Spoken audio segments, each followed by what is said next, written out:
Hey, Brian Miller here, and thanks so much for tuning into this week's episode of Thursday Thoughts, all about looking on the bright side.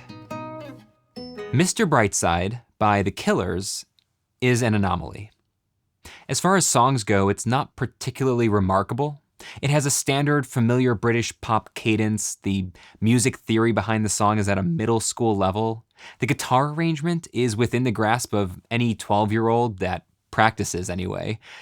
Despite the fact that their frontman Brandon Flowers is a world-class singer with a huge range, this particular vocal line is within the reach of any decent karaoke star. Even the lyrics, while meaningful if you're in a particular mood or phase of life, are not terribly profound, and they're repetitive. But its legacy is remarkable. Mr. Brightside has been on the UK Singles Top 100 at least once per year for 16 straight years, spending a total of 209 weeks on the Top 100, including a run of 35 consecutive weeks. And if this were a music analysis channel, we'd dig into what it is about this song that makes it so enduring. But instead, I'd like to explore how it began. Near the end of 2001, Brandon Flowers was an aspiring musician working as a waiter in Las Vegas. One day he picked up a free magazine called Las Vegas Weekly, where musicians would put wanted ads to fill open slots in their bands. And one ad caught Brandon's eye. A guitar player named Dave Kooning was searching for everyone: vocals, bass, drums, keys. Brandon called Kooning, who gave him a demo tape of 5 songs, and on their first rehearsal, they decided to work on the demo that would become Mr. Brightside. During their 2009 filmed concert at Royal Albert Hall, Flowers said this of their faithful meeting. I happened to be skimming through the paper, and I liked his influences. I liked the bands that he liked, so I gave him a call. And it was very exciting because you never knew who opened the door when you knocked. You never knew who that person was going to be. Mr. Brightside was the first song they wrote together as a band. It was the lead single off their debut album, and nearly 20 years later is one of the most consistently successful songs of all time. It would be easy to chalk this story up to dumb luck, like so many other famous stories of chance encounters.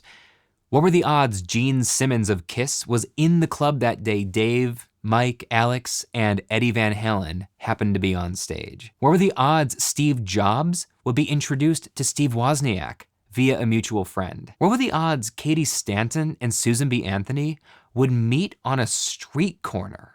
I don't know, but it wasn't the odds themselves that led to Runnin' with the Devil, Unchained, or Jump. It wasn't the odds themselves that led to the Macintosh, the iPod, and the iPhone. It wasn't the odds themselves that led to the revolution of women's rights. It was the action and initiative taken by the people involved in those chance encounters. If any one of those people had decided they didn't feel like having a conversation that day, or they didn't think the other person was worth their time, or they themselves weren't worthy of the opportunity, no amount of luck in the world would have made a difference. And crucially, none of them knew they were having a world-changing chance encounter when it happened.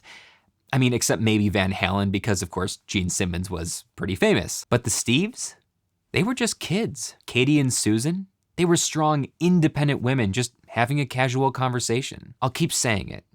You have no idea what kind of opportunities await you just on the other side of that next connection. You can wait your entire life for opportunity to knock, or you can choose to knock on every single door. It was right there in Brandon Flowers' lyrics all along. Destiny is calling me.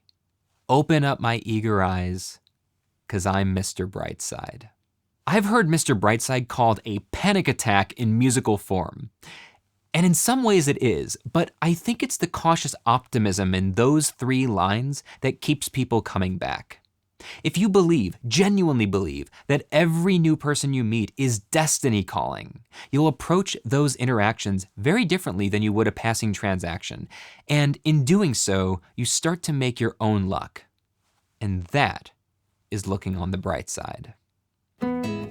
Well, that's it for this week's episode of Thursday Thoughts. If you enjoyed this, hit the like button, subscribe if you haven't already for this weekly series. You can go through dozens and dozens of these Thursday Thoughts videos in this playlist I've linked down below and possibly up here overhead. That said, my name is Brian Miller. Thanks so much for sticking with me, and always remember, our world is a shared experience. Every interaction is meaningful, and every person you meet, even virtually, is important.